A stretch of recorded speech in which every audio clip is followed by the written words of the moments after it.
Hello बच्चों, once again welcome back to study cure YouTube channel. तो हम ये चैप्टर कंप्लीट कर लिए थे। इसमें कुछ चीजें बची थी, तो जो बची हुई चीजें थी उसको हम देखेंगे आज। ठीक है, इसमें क्या बचा था? विभव प्रवणता बचा था। ठीक है, यानी वेलोसिटी ग्रेडियंट टॉपिक बच गया था। ठीक है, और मैंने बोला था अभी मैं इस क्लास को थोड़ा पढ़ाऊंगा, थोड़ा न्यूमेरिकल पार्ट कराने के लिए। उसके बाद हम क्या पढ़ेंगे? चौथा चैप्टर पढ़ेंगे, कैपेसिटर वाला। तो आज उसमें जो तीसरे चैप्टर में यानी इलेक्ट्रिक पोटेंशियल वाले चैप्टर में जो कुछ चीजें बच गई थी उसको हम देख लेते हैं। ठीक है, तो आज का हमारा टॉपिक है बच्चों विभव प्रवणता यानी पोटेंशियल ग्रेडियंट। इसका मतलब क्या होता है बच्चों? पोटेंशियल ग्रेडियंट का मतलब क्या होता है? Change in potential. ठीक है, change in potential with respect to distance. ठीक है, यानी डिस्टेंस के रिस्पेक्ट में जो विभव में चेंज आता है उसी को आप क्या बोलते हैं? विभव प्रवणता। लेकिन ये क्या आता है? ये निगेटिव में आता है। अब बच्चों आज हम समझेंगे, पहले इसे थोड़ा प्रैक्टिकली वे में हम ये समझने का प्रयास करेंगे। पहले विभव प्रवणता का मतलब क्या है। जैसे बच्चों मैं आपसे बोलूं, मैंने यहाँ पे एक कोई क्यू चार्ज लिया है। ठीक है, मैंने ये क्या किया? एक कोई क्यू चार्ज लिया है और इसके कुछ दूर पे इलेक्ट्रिक फील्ड इसकी किस साइड है? इस साइड। इस साइड इससे क्या है? इलेक्ट्रिक फील्ड है। ठीक, अब आप ये बताइए, मान लीजिए यहां से यहां तक की डिस्टेंस क्या है? 10 है। फिर यहां से यहां तक की 20 है। फिर कितनी है? 30 है। फिर बच्चों कितनी है? 40 है। फिर यहाँ कितनी है? 50 है। ठीक है, अगर आप इस साइड जाएंगे तो आपको वोल्टेज की डिफरेंट डिफरेंट वैल्यू मिलेगी। अगर यहाँ का वोल्टेज क्या है? V1 है, यहाँ का V2 है, यहाँ का अगर V3 है, यहाँ का V4 है, यहाँ का V5 है। यानी अलग अलग पॉइंट पे आपको अलग अलग पोटेंशियल मिलेगा, अलग अलग वोल्टेज मिलेगा बच्चों। ठीक है, अब ये बताइए आपने वोल्टेज का फॉर्मूला क्या पढ़ा था? V बराबर आपने पढ़ा है 1/4πε0 इंटू Q/R। ठीक है, यानी जो आपका ये पोटेंशियल है यहाँ पे R पे डिपेंड कर रहा है।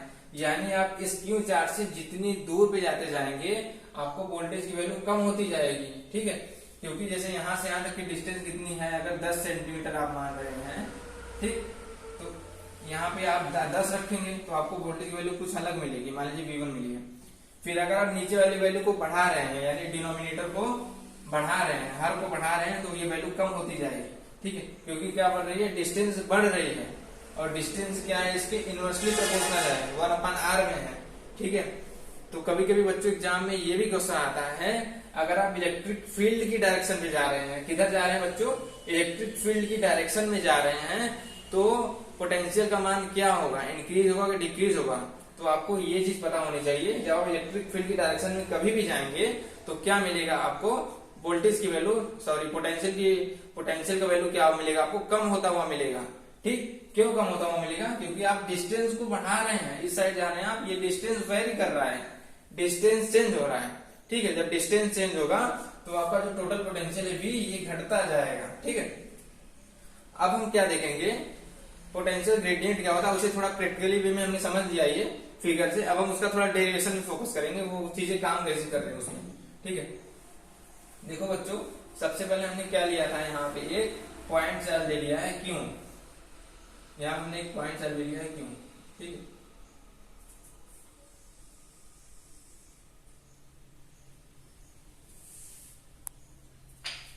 अब देखो बच्चों, यहाँ से इसके कहीं फिक्स पॉइंट तक, यहाँ तक इसका वोल्टेज है V। ठीक है, यहाँ से यहाँ इसका तक वोल्टेज है V। ठीक, और यहाँ से यहाँ तक की दूरी कितनी है? ये x है। फिर हमने क्या की? इस लेंथ को थोड़ी और बढ़ा दी। यहाँ से इसको हमने क्या कर दी? डेल्टा x कर दी। जब हमने दूरी को थोड़ी और बढ़ाई है तो पोटेंशियल भी थोड़ा सा बढ़ गया, वो डेल्टा V हो गया। कितना हो गया? डेल्टा V हो गया। अब बच्चों ये बताओ, जब यहाँ से A से B पॉइंट पे पोटेंशियल कितना था? V वोल्ट था। लेकिन यहाँ पे जो हमने C पॉइंट लिया है, यहाँ पे पोटेंशियल क्या होगा? थोड़ा सा घट जाएगा, क्योंकि आपने पहले ही पढ़ा है अगर आप इलेक्ट्रिक फील्ड के डायरेक्शन में जा रहे हैं या फिर Q पॉइंट चार्ज से थोड़ी सी दूरी पे जा रहे हैं तो क्या हो रहा है? पोटेंशियल का मान कम हो रहा है। तो अगर यहाँ पोटेंशियल V है तो यहाँ पोटेंशियल क्या हो जाएगा? V minus delta V। ठीक है, ये क्या हो जाएगा? Delta V। यानी टोटल पोटेंशियल V था, तो इस V पोटेंशियल में से डेल्टा V पोटेंशियल और कम हो गया है। ठीक है, लेकिन यही डिस्टेंस क्या हुई? अगर यहाँ से यहाँ तक डिस्टेंस था तो ये डेल्टा x बढ़ गया, तो डिस्टेंस यहाँ से यहाँ तक टोटल कितना हो गया हमारा? x plus delta x। ठीक है, x प्लस डेल्टा x।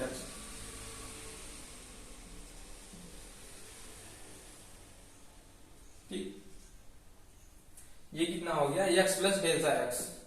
अब हम इस चीज को समझेंगे यहाँ से प्रैक्टिकली वे में, ठीक है। ठीक, इसका भी स्क्रीनशॉट ले लीजिए तब तक, 1 मिनट में आ रहा हूं। हाँ बच्चों, थोड़ा माइक डिस्कनेक्ट हो गया था, ठीक है। अब देखिए इसमें क्या होगा, हमको विभव प्रवणता निकालना है, ठीक। तो विभव प्रवणता यानी पोटेंशियल ग्रेडियंट क्या होता है, हम पीडी से दिखा रहे हैं, ठीक है। पोटेंशियल ग्रेडियंट पीजी से, ठीक है। विभव प्रवणता को हम क्या लिख रहे हैं, पीजी लिख रहे हैं, ठीक। तो ये क्या होता है, चेंज इन पोटेंशियल, क्या होता है, चेंज इन पोटेंशियल अपान क्या होता है, चेंज इन डिस्टेंस। इसका मतलब समझिए, यानी विभव में परिवर्तन क्या है, विभव परिवर्तन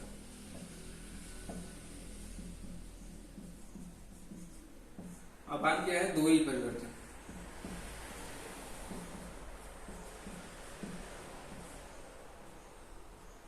ठीक। अब बच्चों ये बताइए, आप जो आप पीजी निकाल रहे हैं, वोल्टेज में चेंज कितना हुआ है, ठीक है।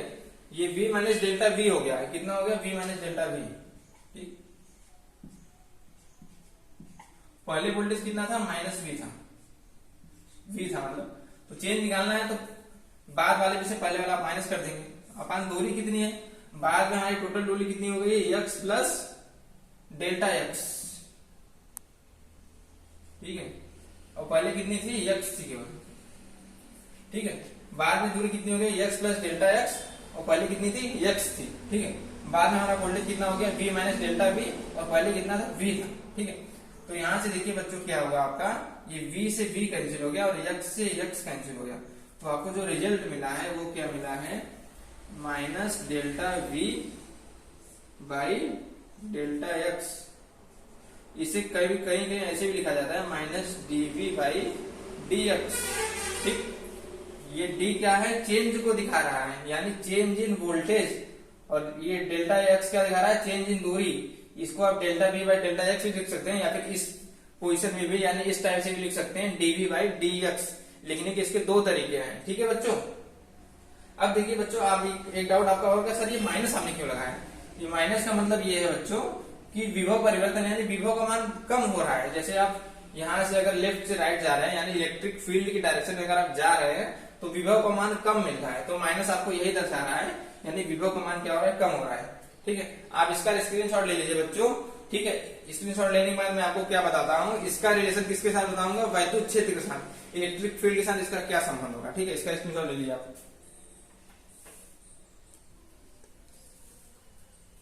देखो बच्चों, आपने क्या पढ़ा है, VA माइनस VB बराबर क्या पढ़ा है आपने, WI क्यू, ठीक है। ये आप तो पहले से पढ़ जा रहे हैं। VA माइनस VB बराबर क्या होता है, WI क्यू, या फिर V बराबर आप क्या पढ़े हैं, WI क्यू पढ़े हैं, ठीक है। हम क्या पढ़ रहे हैं, relation between potential gradient and electric field, यानी विभव प्रवणता और इलेक्ट्रिक फील्ड के बीच में क्या रिलेशन निकल जाएगा, आप उसे देखेंगे, ठीक है। बच्चों ये VA माइनस VB को आप डेल्टा भी लिख सकते हैं, क्या, बिल्कुल लिख सकते हैं, ठीक है। ये W हो गया, WI क्यू। अच्छा ये बताइए, W बराबर आपने ये पढ़ा है क्या, F इंटू डी, या फिर F इंटू डेल्टा एक्स। देखो आपने पढ़ा है फॉर्मूला, W बराबर क्या पढ़ा है, F इंटू डी पढ़ा है, ठीक। लेकिन यहाँ पे D को हम क्या लिए हैं, डेल्टा एक्स लिए हैं। जो हमारी दूरी है वो बहुत स्मॉल सी दूरी है, डेल्टा एक्स से हम डिनोट कर रहे हैं, तो हम यहाँ पे क्या लिखेंगे, F इंटू डेल्टा एक्स, ठीक है, बाई क्यू। अब बच्चों ये देखिए आप, क्या आपने F बराबर ये भी पढ़ा है, Q इंटू ई। F बराबर क्या होता है, Q इंटू ई, अरे E बराबर F का क्यों पढ़ा है, तो F बराबर क्या हो जाएगा, Q इंटू ई हो जाएगा। तो आप F को किससे रिप्लेस कर देंगे, Q इंटू ई से, ठीक है। आपने ऐसा, अच्छा आपने इसी में रिप्लेस क्यों किया, क्योंकि आपको जो रिलेशन निकालना था वो इलेक्ट्रिक फील्ड के साथ निकालना था, तो आपको यहाँ पे ऐसा फॉर्मूला लेना था जिसमें इलेक्ट्रिक फील्ड इन्वॉल्व हो, ठीक है बच्चों। अब यहाँ पे क्या लिख लेंगे आप, डेल्टा एक्स लिख लेंगे ऐसे ऐसे, ठीक, और डिवाइड बाई क्यू। तो क्या होगा, इस क्यू से क्यू ये कैंसिल हो गया है, ठीक है। और हाँ एक बात और है, जब यहाँ पे आप लिखेंगे F इंटू डेल्टा एक्स, ठीक है, तो यहाँ पे क्या आएगा आपका, ये एंगल भी आएगा, ठीक है, F into D cos theta. W बराबर क्या होता है, F into D cos theta आता है ना, एंगल आता है, ठीक है। सॉरी मैं यहाँ पे भूल गया था, यहाँ पे आपका कॉस थीटा आएगा, ठीक है। अब ये बताइए, जब आप लिए थे, डेरिवेशन आप कर रहे थे, तो क्या था ये, यहाँ पे क्यू था, यहाँ पे क्यू नॉट कोई अलग चार्ज था, तो यहाँ पे एंगल कितना क्रिएट हो रहा था, 180 का एंगल क्रिएट हुआ था। ठीक है, मैंने आपका पहले ही बताया था कि एंगल मतलब इलेक्ट्रिक फील्ड और एरिया वेक्टर की डायरेक्शन कैसे निकालते हैं। अगर वो एक दूसरे के क्या है, अपोजिट है, अगर एक इधर है एक इधर है, तो उसके एंगल कितना आता था, उसके पीछे एंगल 180। ठीक है, तो यहाँ पे एंगल हम कितना लेंगे, 180 cos 180। ठीक, क्यों से क्यों कट गया बच्चों, लेकिन आपको एक बात और पता है, cos 180 का मान क्या होता है, -1 होता है। तो यहाँ पे क्या आ जाएगा, E into delta x into -1। ठीक, आपको रिलेशन किसके साथ निकालना है, इलेक्ट्रिक फील्ड के साथ। तो आप यहाँ पे इलेक्ट्रिक फील्ड निकालेंगे तो E बराबर क्या आ जाएगा, delta V by delta X with minus sign, क्योंकि यहाँ पे माइनस लगा तो माइनस लगा देंगे आप, -1 से मल्टीप्लाई हो जाएगा तो कोई चेंज नहीं आएगा। ठीक, आपका ये क्या निकल के आ गया, इलेक्ट्रिक फील्ड का रिलेशन किससे निकल के आ गया, V और डेल्टा एक्स के साथ। तो यहाँ पे क्या आ गया, delta V by delta x. ठीक है, तो इस प्रकार से हमने ये रिलेशन फाइंड कर लिया। ठीक, रिजल्ट सेम आता है, जो वहां पे रिजल्ट आया था delta V by delta x, यहाँ वहां भी सेम आएगा, लेकिन ये रिलेशन किसके साथ हो गया, आपका इलेक्ट्रिक फील्ड के साथ। ठीक है, आप इसका स्क्रीनशॉट ले लीजिए बच्चों, और आपको जहां भी डाउट हो कमेंट बॉक्स में एक बार कमेंट करिएगा। ठीक है, बहुत ज्यादा हार्ड नहीं था, इसको आप इंटीग्रेशन मेथड से भी कर सकते हैं, लेकिन वो थोड़ा कॉम्प्लिकेटेड हो जाता है, इसलिए मैंने आपको क्या किया, इजी वे में ये समझाया है। इसमें क्या करना है, केवल फॉर्मूला को रिप्लेस करना है, W बराबर F into D cos theta. ठीक है, अब यहाँ पे क्या करना है, फिर F बराबर Q इंटू E। आपने यहाँ पे इस फॉर्मूले को क्यों निकाला, क्योंकि आपको इलेक्ट्रिक फील्ड के साथ रिलेशन निकालना था, आपको यहाँ पे ऐसा फॉर्मूला रखना था जिसमें इलेक्ट्रिक फील्ड आए, तो हमने F को इससे रिप्लेस कर दिया, Q से Q कैंसिल कर दिया, यहाँ पे हमारा इलेक्ट्रिक फील्ड निकल के आ गया। ठीक है, आशा करता हूँ बच्चों आपको समझ आया होगा। ठीक है, अब हम क्या करेंगे, थोड़े क्वेश्चन को लेंगे। ठीक है, नेक्स्ट लेक्चर में थोड़े हम क्वेश्चन को लेंगे। क्वेश्चन हम किस टाइप के लेंगे, थोड़ा क्वेश्चन खुद से भी प्रैक्टिस करिए। ठीक है बच्चों, क्योंकि इतने सारे क्वेश्चन है कि क्लास में लगा पाना पॉसिबल नहीं है। जैसे मैं बोलूं, एक इक्विलेटरल ट्रायंगल है, इसकी 3 साइड दी गई A B C, यहाँ पे कोई चार्ज रखा है 5 माइक्रोकूलम का, यहाँ पे 5 माइक्रोकूलम का, यहाँ भी 5 माइक्रोकूलम का, यहाँ पे डिस्टेंस कितनी है, 5 5 5 की। तो इस पूरे सिस्टम के थ्रू कुछ निकालना है आपको, टोटल वोल्टेज V निकालना है या फिर टोटल काइनेटिक एनर्जी निकालनी है, तो आप सिंपल फॉर्मूले में रख के इन सारी चीजों को निकाल सकते हैं। ठीक है, ये सब सिंपल क्वेश्चन है जो एग्जाम में भी बहुत ज्यादा पूछे जाते हैं। ठीक है, इन सब का ट्रेंड है। ठीक, तो चलिए बच्चों, आज के लिए इतना ही रखते हैं। ठीक है, बाकी हम नेक्स्ट लेक्चर में देखेंगे। अगर आप बोलेंगे तो हम एक क्वेश्चन प्रैक्टिस की सीरीज और लेके आ जाएंगे, उस क्लास में हम लोग क्वेश्चन को प्रैक्टिस कर लेंगे, और नहीं तो हम चौथा चैप्टर जल्दी शुरू करेंगे। ठीक है, तो आज के लिए इतना ही। ठीक है बच्चों, धन्यवाद।